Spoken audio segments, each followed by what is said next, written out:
నమస్తే, welcome to TV 999 news. ముందుగా headlines.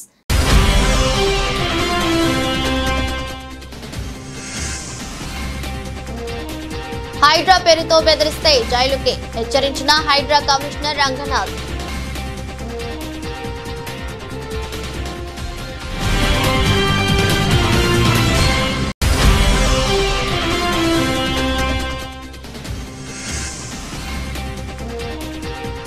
బుడమేరుకు మళ్లీ వరద, లోకేష్ కు చంద్రబాబు కీలక ఆదేశాలు.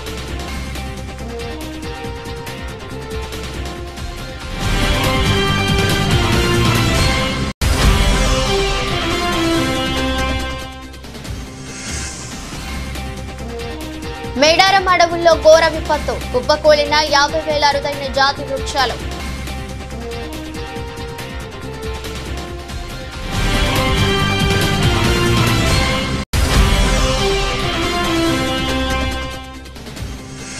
వరదలు అడ్డుకోవడంలో విఫలం, 30 మందిని ఉరి తీయించిన North Korea supreme leader Kim Jong ఉన్.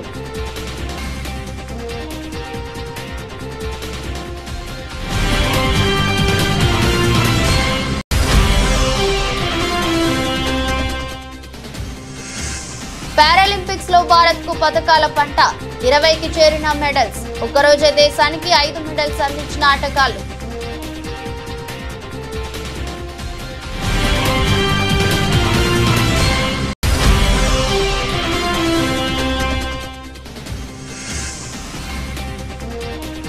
వరుస లాభాలకు బ్రేక్, నష్టాల బాటలో దేశీయ సూచీలు.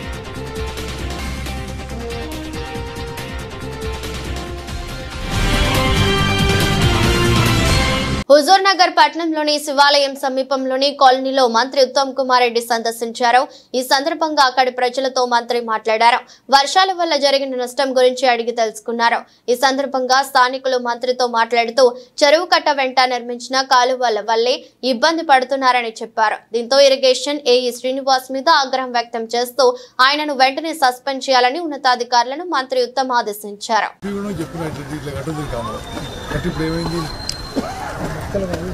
Suspended now. ఇక్కడ ఉన్న ఏఈ శ్రీనివాస్ సస్పెండ్ చేయండి. అతని నెగ్లిజెన్స్ వల్ల జనానికి చాలా ఇబ్బంది అవుతుంది. ఓకే,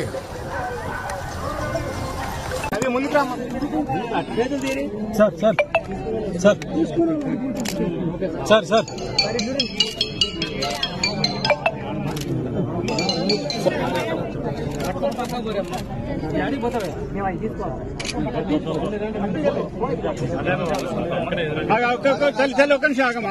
కీసర ఎంపీడీఓ కార్యాలయంలో కళ్యాణ్ లక్ష్మి షాదీ ముబారక్ చెక్కులను మేడ్చల్ ఎమ్మెల్యే మల్లారెడ్డితో కలిసి మల్కాజ్గిరి పార్లమెంట్ సభ్యులు ఈటెల రాజేందర్ అందజేశారు. ఈ సందర్భంగా ఈటెల మాట్లాడుతూ పెళ్లిళ్లు చేసుకుని సంవత్సర కాలం పాటు ఎదురు చూస్తున్న కళ్యాణ్ లక్ష్మి చెక్కులు ప్రజలకు ఇవాళ ఇవ్వడం జరిగిందని, కళ్యాణ లక్ష్మి కార్యక్రమం ప్రారంభించినప్పుడు పెళ్లి పందిరిలోనే చెక్కులు అందజేయగలిగితే ఆడపిల్లల తల్లిదండ్రుల మీద భారం పడే ఆస్కారం ఉండదని, ఆనాడు నిర్ణయం చేసిన ఆ విధంగా అమలు అయితే బాగుండే ఆస్కారం ఉంటుందన్నారు. కొత్త ప్రభుత్వం ₹1,00,000 తోడుగా తులం బంగారం ఇస్తామని చెప్పిందో బంగారం కూడా అమలు చేస్తే బాగుంటుందని మహిళలు అందరూ కూడా భావిస్తున్నారని వ్యాఖ్యానించారు. పెళ్లిళ్ళు చేసుకొని సంవత్సర కాలంగా ఎదుర్కొస్తున్నటువంటి కళ్యాణ లక్ష్మి చెక్కులు ప్రజలకు ఇవాళ పంచడం. కళ్యాణ లక్ష్మి ఈ కార్యక్రమం లాంచ్ అయినప్పుడు నాడు పెళ్లి పందిరిలోనే చెక్కు కనుక అందించగలిగితే ఆడపిల్ల తల్లిదండ్రుల మీద భారం పడేటువంటి ఆస్కారం ఉన్నది ఆనాడు మేము భావించాం. కానీ అది ఆ విధంగా అమలైతే బాగుండేటువంటి ఆస్కారం ఉంది. నెంబర్ 1. నెంబర్ 2, ఈ కొత్త ప్రభుత్వం ఈ ₹1,00,000 తోడుగా ఇంకా తుల బంగారం ఇస్తామని చెప్పింది కాబట్టి ఆ తుల బంగారం కార్యక్రమాన్ని కూడా అమలు చేస్తే బాగుంటుందని మహిళలంతా కూడా భావిస్తున్నారు. ఏది ఏమైనా కళ్యాణ లక్ష్మి ఈ ₹1,00,000 కానీ రేపు వచ్చేటువంటి తులం బంగారం కానీ ఆడపిల్లల పెళ్లిళ్ళలో గొప్పగా తోడ్పాటు అందిస్తుందని భావిస్తారు. వర్షాలతో లక్షల ఎకరాల పంటలు కొట్టుకుపోయి అనేక ఎకరాలలో పంటలు మునిగిపోయి చివరికి భూమి కూడా కోతకు గురై అన్నదాతలంతా కూడా కన్నీళ్లు పెట్టుకునే ఈ సందర్భంలో ప్రభుత్వం తూతూ మంత్రంగా కాకుండా ఆ రైతాంగానికి వెంటనే అసెస్మెంట్ చేసి పంటలు కొట్టుకుపోయిన వాళ్లకు పంటలు మునిగిపోయిన వాళ్లకు, భూములు కొట్టుకుపోయిన వాళ్లకు తక్షణమే ఆర్థిక సాయం అందించాలని చెప్పి కోరుతున్నాను. నెంబర్ 2, ఇవాళ చనిపోయినటువంటి వాళ్ళకి ఒక్కొక్క కుటుంబానికి 50 లక్షల రూపాయలు చెప్పారు ఎస్క్రేషియా చెల్లించాలని చెప్పి డిమాండ్ చేస్తూ ఉన్నారు. మేకలు, గొర్రెలు, కోళ్ళ ఫారాలు, తర్వాత పశు సంపద ఎక్కడ కొట్టుకుపోయింది, వాటి పట్ల కూడా సంపూర్ణంగా వాళ్ళు మొత్తం లైవ్ స్టాక్లు దివాలు తీసేటువంటి ఆస్కారం ఉంది. కాబట్టి మళ్ళీ బిజినెస్ చేసుకోవడానికి వాళ్ళకు వెసులుబాటు కలగాలంటే అసెస్మెంట్ చేసి వాళ్ళకు నష్టపరిహారం కలిగించాలని చెప్పి రెండో డిమాండ్ చేస్తాను. మూడవది, ఇవాళ ఇల్లు కొట్టుకుపోయింది. ఇలా ఇల్లు సంపూర్ణంగా మునిగిపోయినాయి. దొంగలు పడతారని ఒక వస్తువు ఉంటే ఒక వస్తువు పోతుంది తప్ప ఇలా మునిగిపోయినటువంటి ఇళ్లలో కట్టుబట్టలతో బయటకు వచ్చింది. కాబట్టి వాటికి తూమంటుగా 12,000 రూపాయలు, 15,000 రూపాయలు ఇచ్చి ఇంత కిరోసిన్, ఇంత బియ్యం ఇచ్చే కార్యక్రమం కాకుండా వాళ్ళ ఇళ్లల్లో ఇలా టీవీలు కాలిపోయినాయి, ఫ్రిడ్జ్లు కాలిపోయినాయి, అనేక రకాల వస్తువులు ఖరాబ్ అయిపోయినాయి. కాబట్టి అసెస్మెంట్ చేసి వాళ్ళకు కూడా కుటుంబ పరంగా వాళ్ళ కొంత వెసులుబాటు కల్పించాలని చెప్పి మేము డిమాండ్ చేస్తా ఉన్నాం.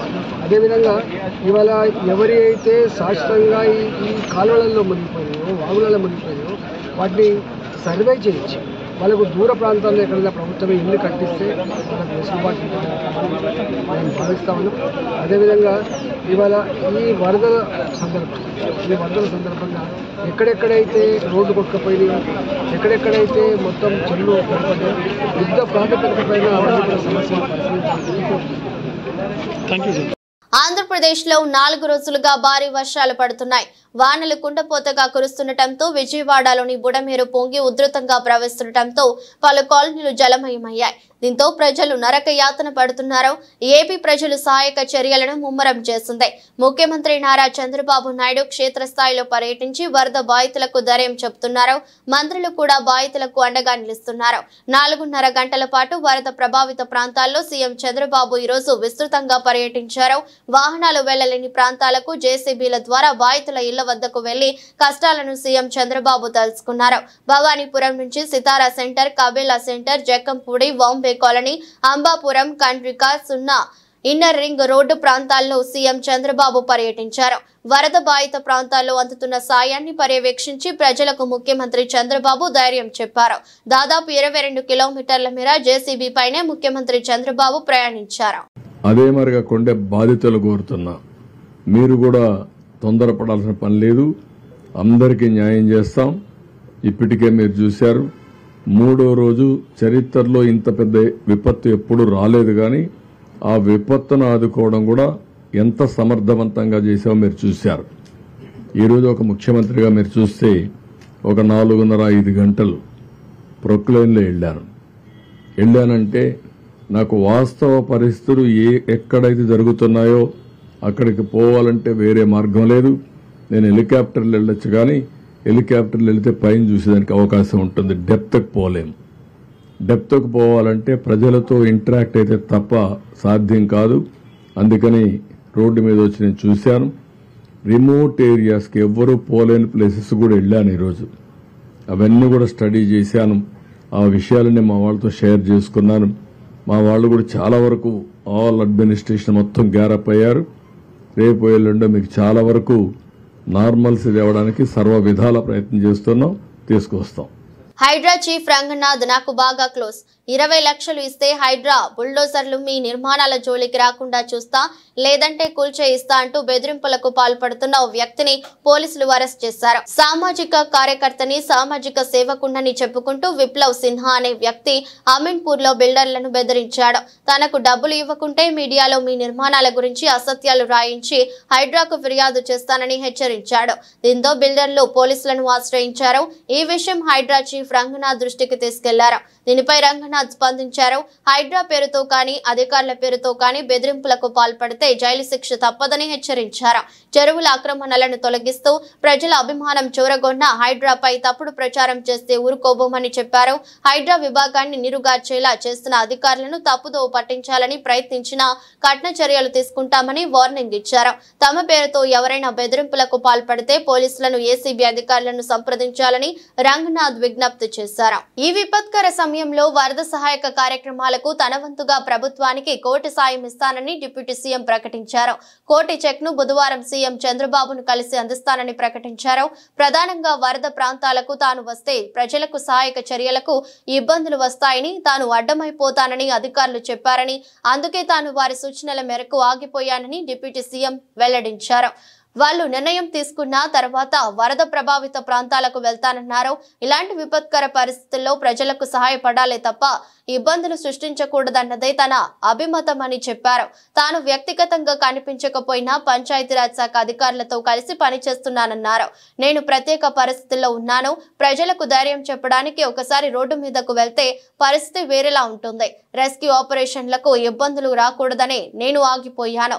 కొందరు అనాలి కాబట్టి అంటున్నారు అని పవన్ వ్యాఖ్యానించారు. అనుకున్నప్పుడు అందరూ ఏమన్నారంటే, మీరు వస్తే ఇది మాకు ఈ రిలీఫ్ ఆపరేషన్స్కి ఇబ్బంది అయిపోద్ది, మాకు దయచేసి మీరు ఈ రిలీఫ్ ఆపరేషన్ మీరు అడ్డమైపోతారని చెప్పేసి వారి సూచన మేరకు నేను ఆగిపోవాల్సి వచ్చింది. ఇప్పుడు కూడా ఒకసారి వాళ్ళ నిర్ణయం తీసుకొని వాళ్ళు టేక్ ఎక్కాలి. వెళ్తే అది సహాయపడాలి కానీ మళ్ళీ ఇంకొక కేయాటిక్ మీకు తెలుసు, అందుకని దాన్ని దృష్టిలో పెట్టుకుని కొంచెం చట్టపాయిస్తాను అంత విషయం లేదు. కొంచెం ఇబ్బంది లేదంటే ముందు మెయిన్ అధికారులు పాపం గత 72 గంటల నుంచి వాళ్ళు నలిగిపోతాను నిద్రాహారాలు లేకుండా. సో వాళ్ళని దృష్టిలో పెట్టుకొని మళ్ళీ నేను వెళ్ళి సహాయపడాలి కానీ మళ్ళీ అది అదనపు బరువు అయితే మళ్ళీ రెస్క్యూ ఆపరేషన్స్ ఇబ్బంది కలగకూడదని చెప్పి నేను దాన్ని దృష్టిలో పెట్టుకొని నేను స్వయంగా నేను పర్యవేక్షిస్తున్నాను. 4 రోజులుగా పవన్ కళ్యాణ్ ఉప ముఖ్యమంత్రి రాలేదు, ఎక్కడ వెళ్ళని చెప్పి విపక్షాలు ఆరోపణ చేస్తున్నారు. బాధితులను పట్టించుకోలేదని చెప్పేసి ఆరోపిస్తున్నాయి. ఏం చెప్తారు? ఫిజికల్గా మీకు కనిపించడం పద్ధతి అంటే వాళ్ళు ఏమనుకుంటారు, నేను బోట్ వేసుకొని రెస్క్యూ చేయడం కుదరదు కదా, ఆ బాధ్యతలు లేకుండా ఎందుకంటే అది ఏంటంటే అనాలి కాబట్టి అంటే తప్ప ఎంటైర్ మీరు చూస్తే మా పిఆర్ మెషినరీ, మన పిఆర్ పంచాయతీరాజ్ మెషినరీ మొత్తం ఎంటైర్ వర్క్ చేస్తాము మా సైడ్ నుంచి. అంటే అట్లా కదా సార్, ధైర్యం చెప్పని కూడా రాలేదని చెప్పేసి వాళ్ళు ఆరోపణ చేస్తున్నారు కదా మీ నుంచి. అది నేను అట్లా అనుకోవట్లేదు. అంటే ఏమైపోతుంది, ధైర్యం చెప్పడానికి వెళ్ళి ఒక్కసారి మీద పడ్డారు అనుకోండి. పరిస్థితులు ఎలా ఉన్నాయంటే నేను మొన్న పింఛా డ్యామ్ దీనికి వెళ్ళాను. నేను వెళ్ళి సహాయ కార్యక్రమం అంటే నేను ఒక ప్రత్యేకమైన పరిస్థితిలో ఉన్నాను, అది మీరు అర్థం చేసుకోవాలి. ఇప్పుడు నేను వెళ్ళి కూర్చుంటే వెళ్ళిపోవద్దని రెస్క్యూ ఆపరేషన్స్కి ఇబ్బంది కలగకూడదన్నది ఒకటే నన్ను ఆ సూచన ఒకటి నన్ను ఆపేదాన్ని, అంతమించి వేరే అవ్వలేదు. బెల్ట్ షాపుల నిర్మూలనను పటిష్టంగా నిర్వహించిన గ్రామస్తులను మునుగోడు శాసనసభ్యులు కోమటిరెడ్డి రాజగోపాల్ రెడ్డి సన్మానించారు. మునుగోడులోని తన వ్యక్తిగత క్యాంపు కార్యాలయంలో మునుగోడు మండల కచ్చలారపురం గ్రామంలో ఎమ్మెల్యే సూచనల మేరకు బెల్ట్ షాపులను సంపూర్ణంగా నిర్మూలించినందున గాను ఆ గ్రామంలోని కమిటీ సభ్యులను శాలువాతో సన్మానించారు. వెంటనే గ్రామాభివృద్ధికి 10 లక్షల రూపాయల నిధులను మంజూరు చేశారు. మునుగోడు మండలం జక్కలవారిగూడెం గ్రామస్తులను కూడా శాలువాలతో సన్మానించి వెంటనే అభివృద్ధి కోసం 10 లక్షల రూపాయల నిధులను మంజూరు చేశారు. బెల్ట్ షాపులను నిర్మూలించిన గ్రామాలకు మొదటి ప్రాధాన్యతగా అభివృద్ధి నిధులు కేటాయిస్తానని గతంలో చెప్పిన విధంగానే బెల్ట్ షాపులు నిర్మూలించిన గ్రామస్తులను పిలిపించుకుని గౌరవంగా సన్మానించి అభివృద్ధికి నిధులు కేటాయించారు. బెల్ట్ షాపులు నిర్మూలించిన గ్రామాలపై ప్రత్యేక శ్రద్ధ ఉంటుందని ఈ సందర్భంగా తెలిపారు.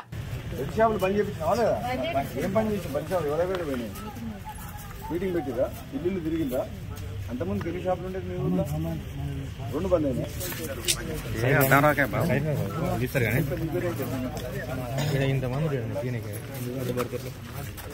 ఏమేం కావాలని పెట్టమని చెప్తున్నాం కదా. పెళ్లి షాపులు బంద్ చేసిన ఊళ్ళలో అడిషనల్గా 10 లక్షలు ఇస్తాం. అట్లా పని చేస్తారో చూద్దాం.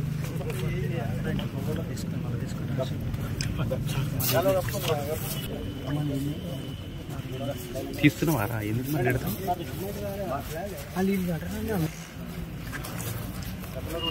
Okay sir. అకాల వర్షాల వల్ల మళ్లీ బుడమేరుకు వరద ప్రవాహం పెరిగింది. దీంతో బుడమేరుకు గండ్లు పడిన ప్రదేశంలో యుద్ధ ప్రాతిపదికన చర్యలకు అధికారులు ఉపక్రమించారు. కొండపల్లి శాంతినగర్ వద్ద బుడమేరుకి 3 చోట్ల గండ్లు పడ్డాయి. 200 మీటర్ల మేర గండ్లు పడటంతో కవులూరు, ఈలప్రోలు, రాయనపాడు, సింగినగర్ మీద బుడమేరు విరుచుకుపడింది. వరద ఉధృతి తగ్గడంతో ఇరిగేషన్ అధికారులు గండ్లను పూడుస్తున్నారు. గండ్లు పడడానికి ప్రధాన కారణం గత వైసీపీ ప్రభుత్వంలో అక్రమ మట్టి తవ్వకాలేనని రైతులు అంటున్నారు. ప్రజలంతా అప్రమత్తంగా ఉండాలని అధికారులు సూచిస్తున్నారు. మరోవైపు బుడమేరుకు పడిన గండ్లు పూడ్చివేత కార్యక్రమాలను పర్యవేక్షించాల్సిందిగా మంత్రి లోకేష్ ను సీఎం చంద్రబాబు ఆదేశించారు. బుడమేరు కుడి ఎడమ ప్రాంతాల్లో పడిన గండ్లు గురించి నారా లోకేష్ అధికారులను అడిగి పూర్తి వివరాలు తెలుసుకున్నారు. వీలైనంత త్వరగా గండ్లు పూడ్చేందుకు తీసుకోవాల్సిన చర్యలపై అధికారులతో సమీక్ష నిర్వహించారు. గండ్లు పూడ్చివేత పనులను పర్యవేక్షించడానికి బుడమేరు వద్దకు లోకేష్ బయలుదేరి వెళ్లారు. మంత్రి లోకేష్ పర్యవేక్షణలో విజయవాడలో సహాయ చర్యలు యుద్ధ ప్రాతిపదికన కొనసాగుతున్నాయి. ఈ రోజు వరద బాధితులకు ఉదయమే ఇళ్లకు వెళ్లి 1200 మంది టీడీపీ కార్యకర్తలు టిఫిన్ పాలు అందజేశారు. వరద ప్రభావానికి గురైన 36 వార్డుల్లో మంత్రులు ఎమ్మెల్యేల ఆధ్వర్యంలో ముమ్మరంగా సహాయ కార్యక్రమాలు జరుగుతున్నాయి. భారీ వర్షాల కారణంగా జరిగిన నష్టానికి తమ వంతు బాసటగా నిలిచి తమ ఒక్కరోజు వేతనాన్ని ముఖ్యమంత్రి సహాయ నిధికి అందిస్తున్నట్లు ప్రకటించిన విషయం తెలిసిందే. ఈ క్రమంలో మహబూబాబాద్ జిల్లాలో ఉద్యోగ జేఏసీ సభ్యులు కలెక్టరేట్ లో కలిసి తమ వంతు సాయంగా ఒకరోజు మూల వేతనాన్ని ముఖ్యమంత్రి సహాయ నిధికి విరాళంగా ఇస్తున్నామని జేఏసీ సెక్రటరీ శ్రీనివాసరావు, చైర్మన్ జగదీశ్వర్లు తెలిపారు. జిల్లా కేంద్రంలోని కలెక్టరేట్ కార్యాలయంలో ఏర్పాటు చేసిన మీడియా సమావేశంలో మాట్లాడారు.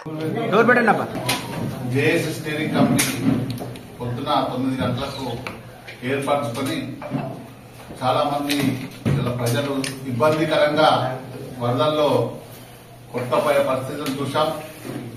ఖమ్మంలోనైతే చాలా ఘోరమైన పరిస్థితి ఉంది.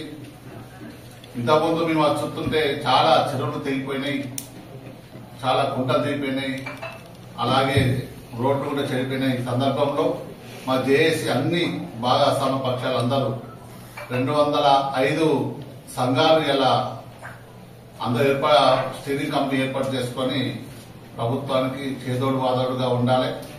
ఎందుకంటే ప్రజలంతా సుఖ సంతోషాలు ఉంటుంది, ఇలా ఉద్యోగంలో ఉంటాం. మరి ప్రజలకు కష్టం వచ్చినప్పుడు ఉద్యోగగా మన వంతు కర్తవ్యాన్ని నిర్వర్తించాలనే ఉద్దేశంతో, అలాగే ఇలా 10 గంటలకు వీలు లేకుండా మా ఉద్యోగులు శ్రమిస్తున్నారు, కానీ ఆర్థికంగా కూడా ఆదుకోవాలనే ఉద్దేశంతో ఒక్కరోజు మూల వేతనాన్ని ఇవ్వడానికి జేఏసీ నిర్ణయించుకున్నది. ఇందులో ఉద్యోగులు, అలాగే గెస్టెడ్ అధికారులు, ఉపాధ్యాయులు, పెన్షన్లు, ట్రాన్స్పోర్ట్ వాళ్ళు, అవుట్ సోర్సింగ్ అందరూ మొత్తం యావత్తు తెలంగాణ ఉద్యోగులందరూ ఏకతాటిగా నిర్ణయం తీసుకోవడం జరిగింది. మన ప్రభుత్వానికి గౌరవనీయ రేవంత్ రెడ్డి గారికి సహాయ నిధి కొరకు, అంటే సాయం వృత్తాపత్రికగా ఉంటుంది ప్రభుత్వానికి. ప్రభుత్వంలో మేము కూడా ప్రజల్లో భాగస్వామ్యం కావాలి, ప్రజలకు ఆదుకోవాలనే ఉద్దేశంతో ఒక్కరోజు మూల వేతనాన్ని 130 కోట్లు ప్రభుత్వానికి ఇవ్వడానికి నిర్ణయించుకుని అలా ముఖ్యమంత్రి గారిని కలవడం జరిగింది. తెలంగాణ రాష్ట్రంలోని ఉద్యోగ కమ్యూనిటీ పక్షాన ఉద్యోగ గెస్టెడ్ ఉపాధ్యాయ, అధ్యాపక, ఆచార్య, పెన్షనర్స్, అవుట్ సోర్సింగ్, కాంట్రాక్ట్ ఒక కమ్యూనిటీ కాదు, యావత్ ఉద్యోగ కమ్యూనిటీ పక్షాన సుమారుగా 6,50,000 మంది ఉద్యోగులు స్కేల్ ద్వారా ఉన్నారు. పెన్షన్స్ తో కలుపుకొని మొత్తంగా కాంట్రాక్ట్, అవుట్ సోర్సింగ్ ప్రజలైతే 10 లక్షల కుటుంబాల నుంచి మేము ఈ రోజు ముఖ్యమంత్రి గారికి ఇక్కడ కలిసి ఒక్కరోజు మూల వేతనం అంటే 6,50,000 మంది ఉద్యోగులు ఇటు సుమారుగా 2,000 అంటే 130 కోట్ల రూపాయల అమౌంట్ ని, అది మాది వృతాభక్తిగా చిన్న అమౌంట్ కావచ్చు, ముఖ్యమంత్రి గారి నిధికి తెలంగాణ ప్రజల కొరకు మేము ప్రజల్లో భాగం, ప్రభుత్వంలో భాగం. ఒక పక్క విధులలో డే అండ్ నైట్ అవిశ్రామంగా 10 గంటలు ఎక్కువ పనిచేస్తూ అటు రోడ్స్ కావచ్చు, కూలిపోయిన ఇళ్లకు కావచ్చు, ప్రతిదీ మా అధికారులు, మా ఉద్యోగులు, మా కింది లెవెల్లో ఉన్న వర్కర్స్ దగ్గర నుంచి అందరూ కూడా పూర్తిగా ప్రభుత్వానికి మాన తెలంగాణ ముందు పునరావాసం కల్పించాలని చేస్తూ దానికి చేదోడు వాదనగా 130 కోట్లు సుమారుగా ఈరోజు ఇవ్వడం జరిగింది. కానీ మాకు ముఖ్యమంత్రి గారి ద్వారా ఇక్కడికి వచ్చాక ఇచ్చిన మేము ఇవ్వడానికి వచ్చాము. ముఖ్యమంత్రి గారు స్వయంగా మనకు చాలా ఉన్నాయి మన డిమాండ్స్ అన్ని కూడా మనం విపులంగా సెక్రటరియట్ లో కూర్చొని అందరినీ పిలిచి ప్రశాంతంగా మనం చర్చించుకుందాం. ఇది విపత్కర పరిస్థితిలో మీరు ఇచ్చింది, ఇది చాలా సంతోషం, ఇట్లా ముందుకు రావాలి. అకాల వర్షాల వల్ల మళ్లీ బుడమేరుకు వరద ప్రవాహం పెరిగిందని ప్రజలంతా అప్రమత్తంగా ఉండాలని మైలవరం ఎమ్మెల్యే వసంత వెంకట కృష్ణ ప్రసాద్ విజ్ఞప్తి చేశారు. ఆయన బుధవారం మాట్లాడుతూ మంగళవారం రాత్రి బుధవారం తెల్లవారుజామున మైలవరం ఎగువ ప్రాంతమైన ఖమ్మం ఏరియాలో వర్షాలు పడటం వల్ల బుడమేరుకు 10,000 క్యూసెక్కుల నీటి ప్రవాహం వస్తుందన్నారు. కొండపల్లి శాంతినగర్ ఎర్రబడ్డి వద్ద ఉన్న చెరువు కట్ట కూడా తగ్గిందన్నారు. దయచేసి చెరువుల గొండ్లను తక్షణమే పూడ్చాలని విజ్ఞప్తి చేశారు. అలానే బుడమేరు పరివాహక ప్రాంత ప్రజలందరూ అప్రమత్తంగా ఉండాలని సూచించారు. తాను గొల్లపూడి మార్కెట్ యార్డులో ఉన్నానని అన్నారు. జకంపూడి కాలనీలోని వరద బాధితులకు ఆహారాన్ని పంపించే పనిలో నిమగ్నమై ఉన్నానన్నారు. అత్యవసరమైతే తనకు కాల్ చేయాలని విజ్ఞప్తి చేశారు. రాత్రి మన నియోజకవర్గ పరిధిలో అట్లాగే పైన ఖమ్మం జిల్లా పరిధిలో కూడా కొద్ది వర్షాలు పడినందువల్ల మళ్ళీ బుడమేరుకి దాదాపుగా ఇప్పుడు ఉన్నటువంటి ఆకస్మికంగా 10,000 క్యూసెక్కులు దగ్గర నీరు రావటం జరుగుతూ ఉంది. కొంచెం దయచేసి ప్రజలందరూ అప్రమత్తంగా ఉండాలి. వివిధ గ్రామాల్లో ఉన్న ప్రజలు మీ దగ్గర గండ్లు పడకుండా చూసుకోవాలి. ఇప్పుడే కొండపల్లిలో ఉన్నటువంటి ఎర్ర బ్రిడ్జి దగ్గర ఉన్న చెరువు దిగటం జరిగింది. అట్లాగే ఇప్పుడు కొన్ని ప్రాంతాల్లో దిగిని నీళ్లు వృధాగా పోతా ఉన్నాయి. మళ్ళీ ఇప్పుడు ఈ వచ్చే పడే వర్షం పైనుంచి వచ్చేదన్న వరద ఉన్నందువల్ల కొత్తగా చెరువులను తెగే పరిస్థితి ఉంటుందేమో దయచేసి గమనించుకోవాలి. ఇప్పుడు బుడమేరకు దగ్గర 10,000 క్యూసెక్కులు నీళ్లు వస్తున్నాయి అనేది ఒక అంచనా. కాబట్టి దయచేసి పరివాహక ప్రాంతాల్లో ఉన్న ప్రజలందరూ దయచేసి అప్రమత్తంగా అండి. అక్కడ ఏ రకమైనటువంటి ఇబ్బంది జరగకుండా చూసుకోండి. ఉన్న చెరువులను ఏ రకంగా మనం గండ్లు పూడ్చుకొని ఆపుకోవాలో దయచేసి అందరూ ఈ వీడియోల ద్వారా నేను చెప్తున్న వాటన్నిటిని అర్థం చేసుకోండి. మీకు ఏ అత్యవసరమైన అవసరం ఉన్నా నాకు వెంటనే ఫోన్ చేయండి. నేను గొల్లపూడి మార్కెట్ యార్డ్లో ఉండి ఇక్కడ నుంచి ఈ ఫుడ్ సప్లైస్ కోఆర్డినేట్ చేసుకుని పంపిస్తా ఉన్నాను. ఇక్కడ గొల్లపూడిలోనే ఉన్నాను. మీకేమైనా అత్యవసర పరిస్థితి తలెత్తితే నాకు వెంటనే తెలియపరచవలసిందిగా కోరుకుంటా ఉన్నాను. ధన్యవాదాలు. కొల్లూరు మండలం వరద ప్రభావిత గ్రామాలు ఆవులవారిపాలెం, గాజులంక, పెసర్లంక గ్రామాల్లో కలెక్టర్ మరియు అధికారులతో కలిసి మాజీ మంత్రి వేమూరు శాసనసభ్యులు నక్క ఆనందబాబు ఇంటింటికి వెళ్లి వారికి అందుతున్న సహాయ కార్యక్రమం గురించి తెలుసుకున్నారు. అలాగే గ్రామాల్లో పారిశుద్ధ్య పనులు వెంటనే చేయాలని, గ్రామాల్లో మెడికల్ క్యాంపులు కంటిన్యూ చేయాలని అధికారులను ఆదేశించారు. ప్రజలు అధైర్యపడకుండా ధైర్యంగా ఉండాలని ప్రభుత్వం అన్ని విధాలా ఆదుకుంటుందని తెలిపారు. అలాగే అరవింద వారిదిపై రాకపోకలకు అంతరాయంగా ఉన్న చెత్తను ప్రొక్లైనర్ల సహాయంతో క్లియర్ చేసే పనులను దగ్గర ఉండి పర్యవేక్షించారు.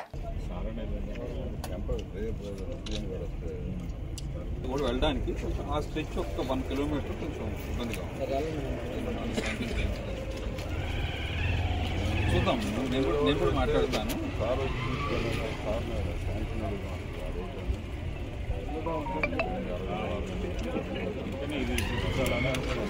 ప్రోగ్రాంలో కూడా నేను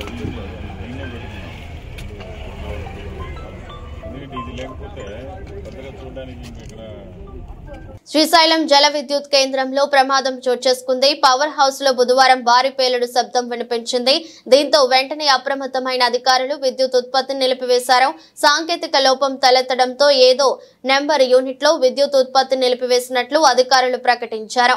శ్రీశైలం విద్యుత్ కేంద్రంలో భారీ పేలుడు శబ్దం వినిపించడంతో విధుల్లో ఉన్న ఉద్యోగులు భయాందోళనకు గురయ్యారు. కాగా సాంకేతిక లోపంతో నిలిచిపోయిన విద్యుత్ ఉత్పత్తి యూనిట్ లో అధికారులు మరమ్మతు పనులు చేపట్టారు. ఈ పేలుడుకు సంబంధించిన పూర్తి వివరాలు తెలియాల్సి ఉంది. ములుగు జిల్లా తాడ్వాయి మండలం మేడారం అడవుల్లో సుమారు 50,000 చెట్లు నేలమట్టం అవ్వడం అధికార యంత్రాంగాన్ని తీవ్ర దిగ్భ్రాంతికి గురి చేసింది. అడవుల్లో పెద్ద ఎత్తున గాలి దుమారం, సుడిగాలుల బీభత్సంతో మహావృక్షాలు సైతం కుప్పకూలాయి. అయితే దీనికి సంబంధించిన వివరాలు ఆలస్యంగా వెలుగులోకి వచ్చాయి. ఆగస్టు 31న సాయంత్రం 6 నుండి 7 గంటల మధ్య మేడారం ప్రాంతంలో భారీ వర్షంతో పాటు బలమైన ఈదురు గాలులు వీచాయి. దీంతో ఏటూరు నాగారం మండలం కొండాయిగూడ్ నుండి మేడారం మీదుగా తాడ్వాయి మండలం గోనేపల్లి వరకు భారీ నష్టం జరిగింది. సుమారు 15 కిలోమీటర్ల పరిధిలో దాదాపు 150 హెక్టార్ల విస్తీర్ణంలో సుమారు 50,000 చెట్లు నెలకొరిగాయి. విషయం తెలుసుకున్న అటవీ శాఖ అధికారులు ఈ నెల 1న పరిశీలనకు వెళ్లి చూశారు.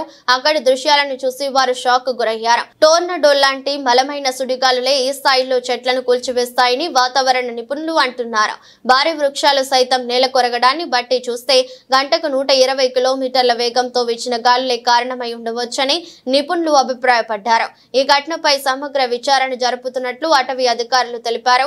జిల్లా ఫారెస్ట్ అధికారి రాహుల్ జావేద్ ఆధ్వర్యంలోని బృందం ఉపగ్రహ డేటా భారత వాతావరణ శాఖ IMD national remote sensing centre NRSC తో కలిసి పరిశీలన జరుపుతోంది. CCF ప్రభాకర్ తో కలిసి DFO మంగళవారం తాడ్వాయ్ మేడారం అడవుల్లో నేలమట్టమైన చెట్లను పరిశీలించారు. నార్త్ కొరియాను గత నెలలో వర్షాలు ముంచెత్తాయి. దేశంలోని చాలా ప్రాంతాల్లో వరదలు వచ్చాయి.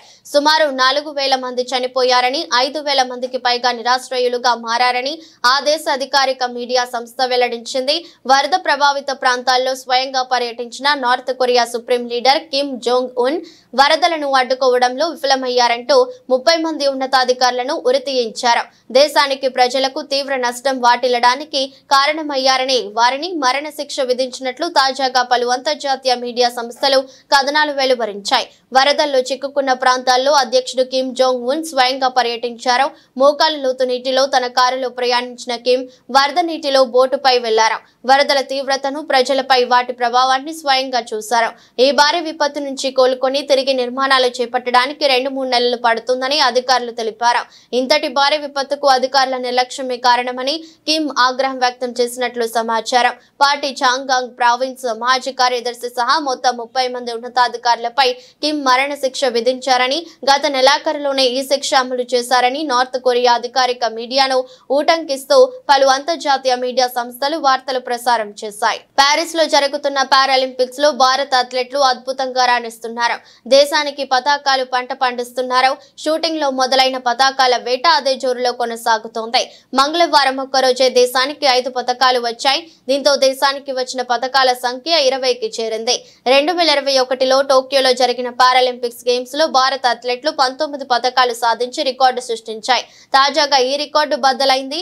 ఇంకా 4 పోటీల్లో భారత అథ్లెట్లు పాల్గొనాల్సి ఉండటంతో దేశానికి మరో 5 పతకాలు వచ్చే అవకాశం ఉందనే అభిప్రాయాలు వ్యక్తమవుతున్నాయి.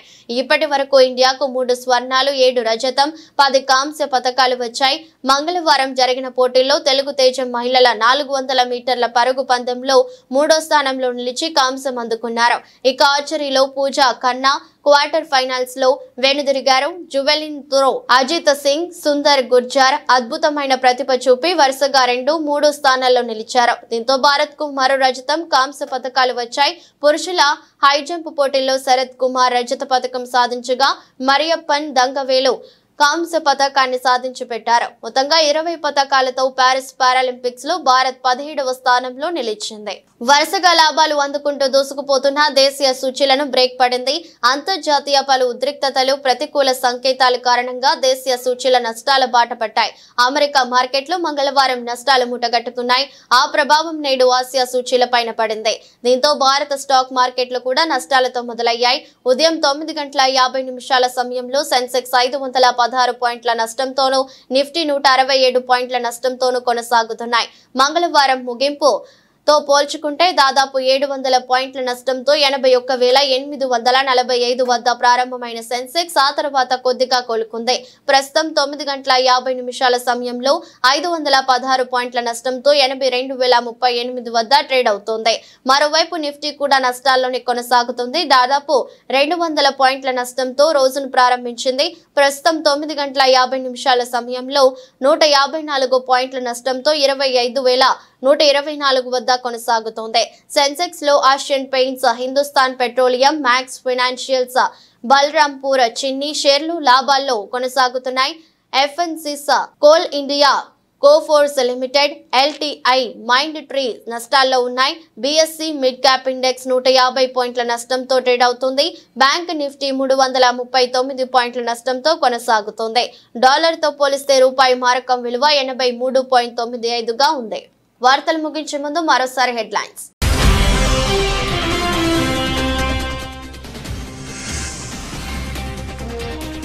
హైడ్రా పేరుతో బెదిరిస్తే జైలుకే హెచ్చరించిన హైడ్రా కమిషనర్ రంగనాథ్.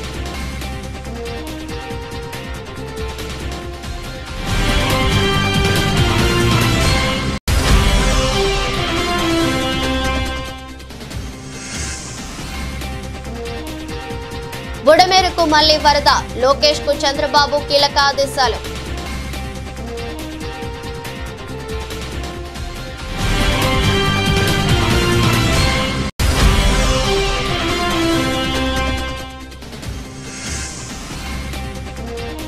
మేడారం అడవుల్లో అడవుల్లో ఘోర విపత్తు కుప్పకూలిన 50,000 అరుదైన జాతి వృక్షాలు.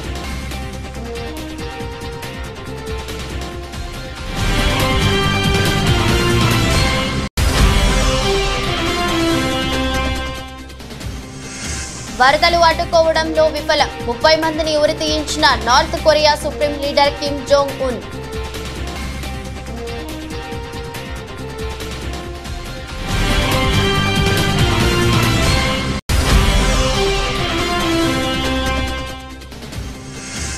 పారాలింపిక్స్ లో భారత్ కు పతకాల పంట 20కి చేరిన మెడల్స్. ఒక్కరోజే దేశానికి 5 మెడల్స్ అందించిన ఆటగాళ్లు.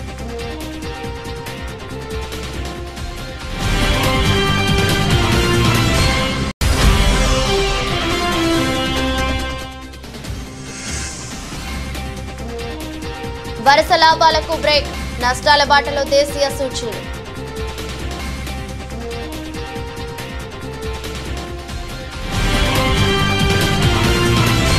ఇదరస్ట్ బులెటిన్ మరో బులెటిన్లో మళ్ళీ కలుద్దాం. అంతవరకు సెలవు. నమస్కారం.